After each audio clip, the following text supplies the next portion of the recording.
જય માતાજી, હર મહાદેવ મિત્રો. મારા જીવનના એક નવા પડાવની શરૂઆત કરી રહી છું ત્યારે જેટલા પણ લોકોએ મને શુભેચ્છાઓ આપી, મને પ્રેમ અને આશીર્વાદ આપ્યો હોય દરેકનો હું દિલથી આભાર માનું છું.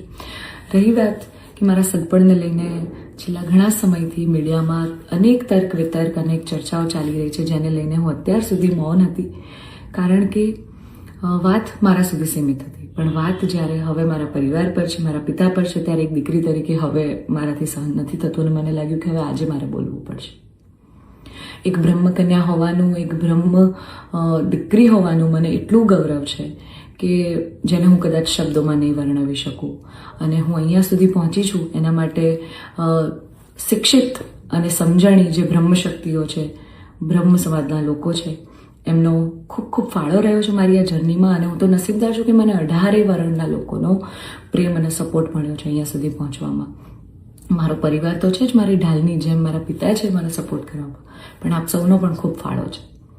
પરંતુ કહેવાતા સભ્ય અને મોડર્ન સમાજમાં જ્યારે અમુક 2-4 અસામાજિક તત્વો છે જે લોકો અત્યારે પણ દીકરીઓ માટેના રૂલ્સ અને રેગ્યુલેશન નક્કી કરશે કે દીકરીઓનું લિમિટ ક્યાં સુધી હોવી જોઈએ, દીકરીઓને ફ્લાય કરવા માટે પાંખો મળી છે, એને વીંજવાની અને એને કાપવાની વાતો છે. આ બધી દીકરીઓ અત્યારે તેજસ જેવી પ્લેનો ઉડાઈ રહી છે, યુદ્ધ કરી રહી છે, રણ મેદાનમાં છે, સંસદમાં છે, વિજ્ઞાન અને ટેકનોલોજીમાં છે. હમણાં ઓપરેશન સિંદૂર જે થયું એમાં 2 દીકરીઓએ લીડ લઈને આપણને પૂરા દેશને ગૌરવ અપાવ્યો હતો.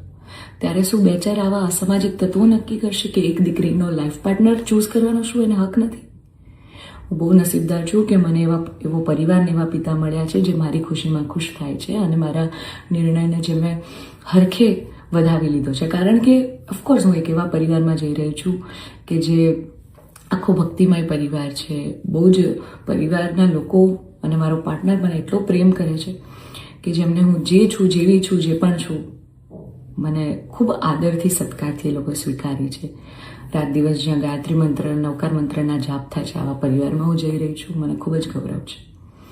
એટલે હું તમામ બ્રહ્મશક્તિઓ, સમજણી અને શિક્ષિત જે લોકો છો, બાકીના લોકોના મગજમાં નહીં ઉતરે કદાચ આ વાત, પણ જે લોકો શિક્ષિત છે, સમજુ છે, એ લોકોને હું નમ્ર વિનંતી કરું છું કે આવા 2-4 જે અસામાજિક તત્વો છે ને, કે જે દીકરીઓની પાંખોને કાપવાની વાતો કરી રહ્યા છે, પ્લીઝ એને સમાજમાંથી દૂર કરો, નકર આપણો સમાજ ક્યાંયનો નહીં રહે. તમે દીકરીઓનું સારું જ કરવા માંગતા હોય ને તો દીકરીઓના શિક્ષણ માટે વાત કરો.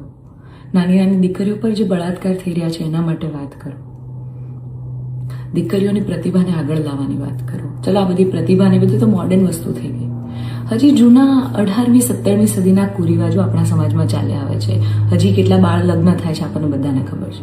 સાટા પ્રથા ચાલુ છે જેની પીડિત હું પણ છું, તમને બધાને ખબર છે. દીકરીઓના પૈસા લેવામાં આવે છે. અલા, દીકરીઓને તમે ઘૂંઘટામાં રાખો છો અને તમે એમ કહો છો કે અમે દીકરીઓનું સારું કહેવા માંગીએ છીએ. એક બાજુ દીકરીઓ તેજસ જેવી ફ્લાઇટો ઉડાઈ રહી છે, આર્મીમાં છે, નેવીમાં છે, અને એક બાજુ દીકરીઓ ઘૂંઘટામાં છે. એના પરથી જ ખબર પડી જાય છે કે ક્યાં કેટલો વિકાસ છે. હું દરેક બ્રહ્મ શક્તિઓને, બ્રહ્મ આગેવાનોને નિવેદન કરું છું, આજીજી કરું છું કે આવા અસામાજિક તત્વોને સમાજમાંથી હટાવો. જેટલા પણ લોકો હવે મારા પરિવાર વિરુદ્ધ કંઈ પણ પોસ્ટિંગ કરશે, કમેન્ટ કરશે, એમના વિરુદ્ધ હું કાયદેસરના પગલાં લઈશ.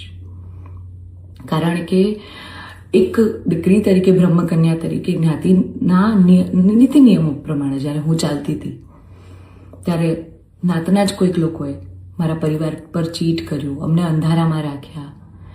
એક દીકરી એક સગપણમાં હોય અને તો પણ બીજી સમાજમાં ક્યાંક લગ્ન કરી લે, તમને 2-2 વર્ષ સુધી છુપાવે, તમને ક્યાંય નહીં. તો જ્યારે આ આફત આવી ત્યારે મેં નક્કી કર્યું કે ભાઈ હું આ રિલેશનમાં નહીં રહું. મેં મારા પરિવાર માટે સ્ટેન્ડ લીધું. અને કોઈ છોકરાને શું, જ્યારે પરિવાર માટે અને મારા પિતા પર જ્યારે વાત આવશે ને ત્યારે હું ભગવાનને પણ છોડવાની તાકાત ધરાવું છું. એ દીકરી છું હું, બરાબર છે? એટલે આપ સૌને નમ્ર વિનંતી છે કે જેમ દેશની દરેક દીકરીઓ પોતાના જીવનની શરૂઆત કરે છે, એમ મેં પણ એક શરૂઆત કરી છે. આને પહેલાં તો કોઈ વિશેષ મોટો મુદ્દો બનાવવાની જરૂર નથી.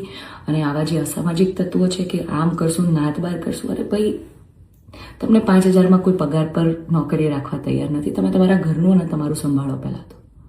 અને આવા અસામાજિક તત્વોને, તમામ બ્રહ્મશક્તિઓને, શિક્ષિત અને સમજણા જેટલા લોકો છે એમને મારી વિનંતી છે કે આવા સામાજિક તત્વોને તમે દૂર કરો સમાજમાંથી, જેથી દીકરીઓ ડરે નહીં અને એમની પ્રતિભા આગળ આવે અને સમાજનો વિકાસ થાય.